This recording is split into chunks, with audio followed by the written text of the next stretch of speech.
I was worried last year that this interview might never happen. And that's because of probably now your super famous, blog post that said why I stopped making YouTube videos, 2007, 2014. Yeah. It read like an obituary.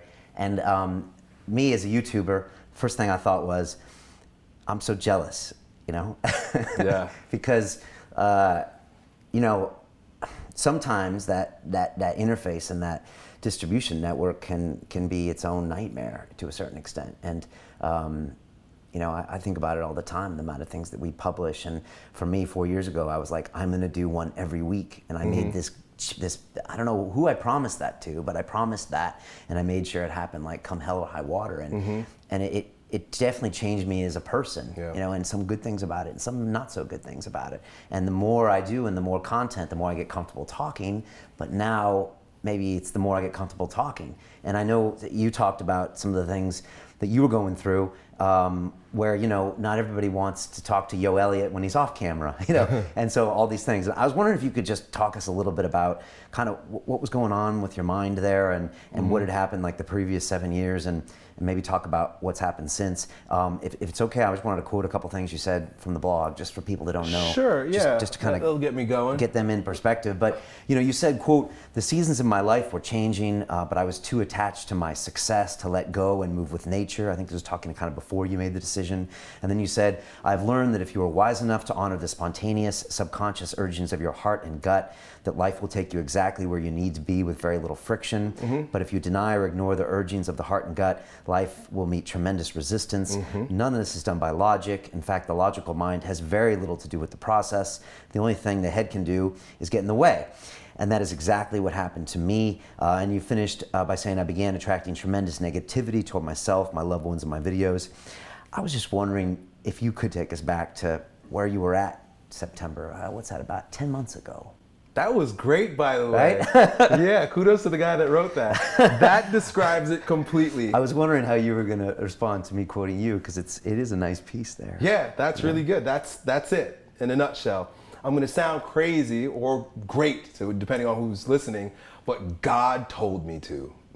My intuition, my body, the Tao, the way, the universe. I feel, I'm a feeler, not as much a calculator, and that kind of gets me in trouble sometimes. That's why you need both.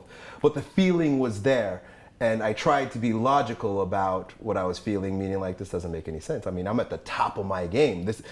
You don't stop, in a lot of the comments, you don't stop when you get to the top. And it was just a sense that I have to stop. And when I fought against it by continuing, I started getting injuries. When I say negativity, I was getting what I deserved because I should have stopped. And I was moving into speaking about things that I really probably had no business speaking about because I got to keep making videos, doing things for more excitement to get more people to watch my videos. I know a lot of YouTubers who end up doing that, because we're not like TV stars or movie stars that work for a season and then disappear, or make a movie and disappear. We're just like constantly pumping out content. We can't really hide and recover, so and everything becomes game, right? I mean, the problem is that anything can become game. And well, you even started off commenting on strength and fitness, and then it became a separate channel for asking you questions about the non-related stuff, which was great. But then I always wonder, like, then when's the line? Do you bring the camera at home? Do your kids go on camera?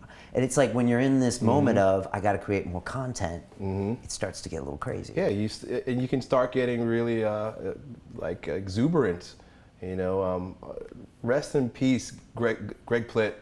I don't know if you're familiar with him, but he was another fitness blogger, and man, he was like, I'm not a fan of too many people in my niche, and it's for no other reason than I'm just not watching too many people, but he had my eye because he's a good-looking guy, he was entertaining, he was full of fire, and he ended up pushing the envelope, and he made a video where he was like a train chase him down, and it didn't end well. Wow. And I kind of took that as a sign also. It's like, how far are you going to take it? Like, this guy, you idolize this guy, you look up to him.